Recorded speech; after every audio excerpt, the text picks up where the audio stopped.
everyone, welcome back to Gkreatives. I'm Gazam, your host for this morning, this afternoon, and this evening.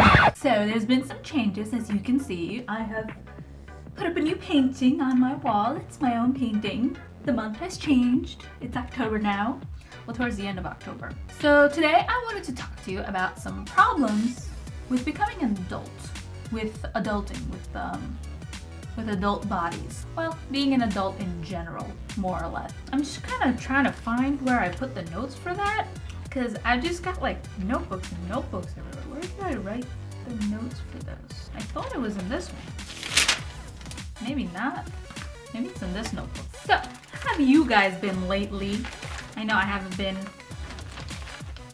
up to date recently. I feel like I haven't recorded and uploaded in like a week. It's not in here either. Maybe it's in this one. So this, as you can see, is like the life of a writer, you know?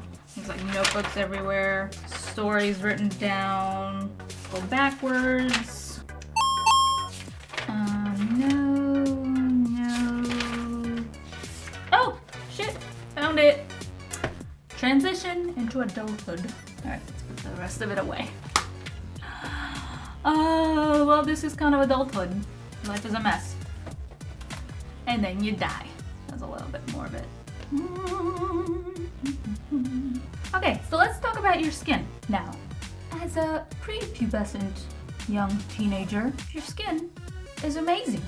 It glows, it is soft, it is smooth, it's easy to bounce back after any type of damage you might want to bring to it. As an adult, not so much. If God forbid I scrape myself or accidentally cut myself, when I was younger it felt like the cuts and scrapes were gone after a couple weeks. Now it's like a month before I see any sort of blood cells working. The softness and smoothness of a skin. I realize as I become older that I have extremely dry skin. It's actually really annoying because it's a little bit of combination skin too, and I didn't realize this when I was younger. If I don't put on any moisturizer, my skin starts flaking out because it's so dry. If I do put on moisturizer, I immediately start breaking out. So I don't really know what the middle ground here is, but I've been using, you know, moisturizers and lotions that say specifically for dry skin, and yet still I'm breaking out too fast. Your skin is kind of just hates you at this point is what it is. Another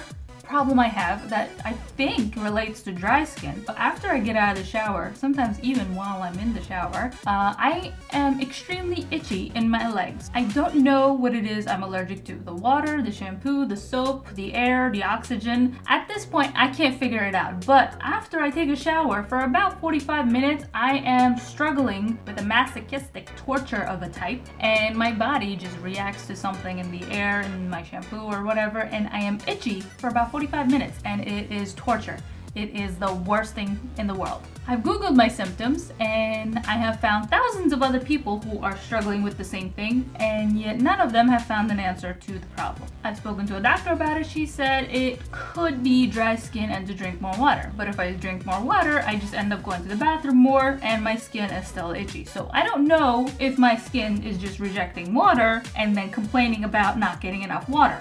Kind of like a cat. Well, that was 6 problems with your skin. Number 5. Cramps in random areas of my body. Specifically when the weather starts going weird, when it's muggy out, when it's like going to rain but it hasn't rained yet and you don't know if it is going to rain, but there's just this suffocating feel about the temperature outside. I have cramps in random areas of my body. I have pain and joint problems in random areas of my body. My hands suffer the most. For some reason, I get extreme cramps right in my hands, and I just can't do anything about it. I go like this in the hopes to alleviate the pain, and it is not working. It is the worst thing in the world.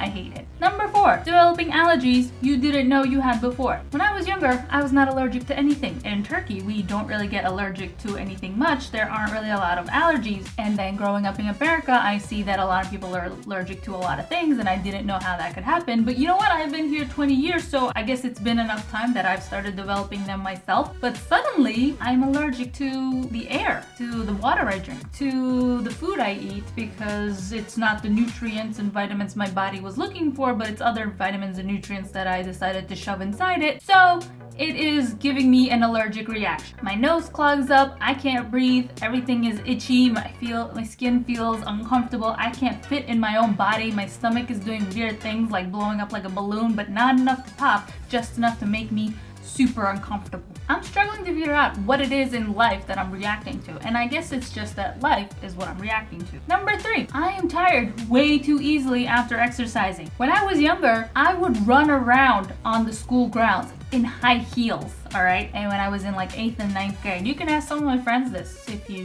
know how to contact them. But I would be able to run around in heels and I would still have the energy to go out with friends, to party, to do any sports, any activities, go to a haunted house, what have you. I still have that energy. Now I can't make it up a flight of stairs. I don't know what my body is doing wrong. I've been using the same stairs for years, so I don't know how now I'm not able to make it up the final 2 steps out of 20, but that is the reality of life itself currently. When I go to the gym, I do about a 30 to 45 minute run on the treadmill and I want to die.